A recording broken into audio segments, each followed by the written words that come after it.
videoya keçməzdən əvvəl kanala abunə olmağı və videomu bəyənməyi unutmayın. Bir neçə gün öncə paytaxtdakı şadlıq saraylarından birində kütləvi zəhərlənmə hadisəsi baş verib. Hadisə nəticəsində ümumilikdə 51 nəfər tədbirdə iştirak edən qonaqlar və ifaçılar tibbi yardım üçün xəstəxanalara müraciət edib.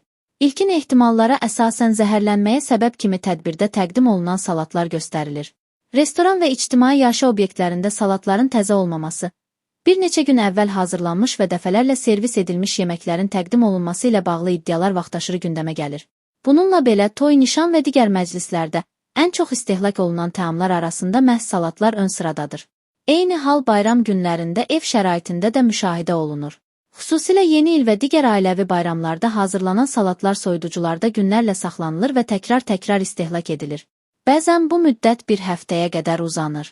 Bəs bu cür təamları hazırlayan zaman nələrə diqqət etmək lazımdır? Mütəxəssislər nə tövsiyə edir? Qida Təhlükəsizliyi Hərəkatının rəhbəri, sağlam qidalanma mütəxəssisi Məhsəti Hüseynova Yeni Sabah az oxucularına bu barədə vacib məqamları açıqlayıb. Ümumiyyətlə, kütləvi zəhərlənmə baş verən hallarda bir sıra məqamlara diqqət etmək lazımdır. Xüsusilə də temperatur rejimi yüksək olduqda bir çox qidaların, xüsusilə də qarışıq tərəvəzlərdən, bişmiş ət məhsullarından, mayonez və xamalardan, yumurtadan istifadə olunursa, bu qidalar daha riskli məhsullar sırasına daxil olur. Hazırlanma prosesi və saxlanma müddəti zamanı təhlükəsizlik qaydalarına diqqət etmək vacibdir. Mayonez və xama ilə hazırlanan təamlar, xüsusilə paytaxt salatı 48 saata qədər, temperatur rejimi dəyişməmək şərti ilə saxlanıla bilər. Həmin müddətdən sonra o qidaların tərkibində müəyyən dəyişikliklər baş verir. Bu da qida təhlükəsizliyi baxımdan riskləri artırır. Yumurta və mayonez tez xarab olan məhsullardandır.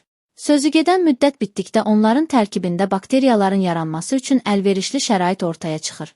Eyni zamanda soyuducuda çiğ tərəvəzlərdən olan çoban salatı, tərəvəz salatı və digər bu səpkidə olan salatlar 2-3 gün saxlanıla bilsə də onlar öz təravətini itirir.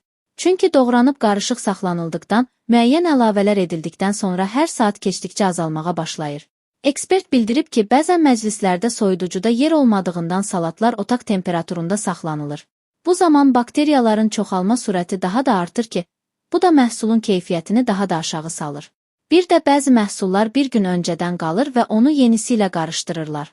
Bu hal da tərkib dəyişikliyi səbəbilə zəhərlənməyə rəvac verə bilər.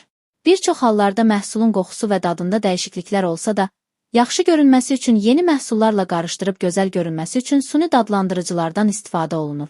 Bütün bu hallar istehlakçıların aldanmasına gətirib çıxara bilər.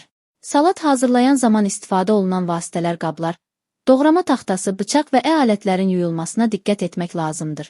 Həmçinin mayonez və xama qatılan salatlar nə vaxt istehlak olunacaqsa, ondan biraz əvvəl bu əlavələr ona qatılmalıdır.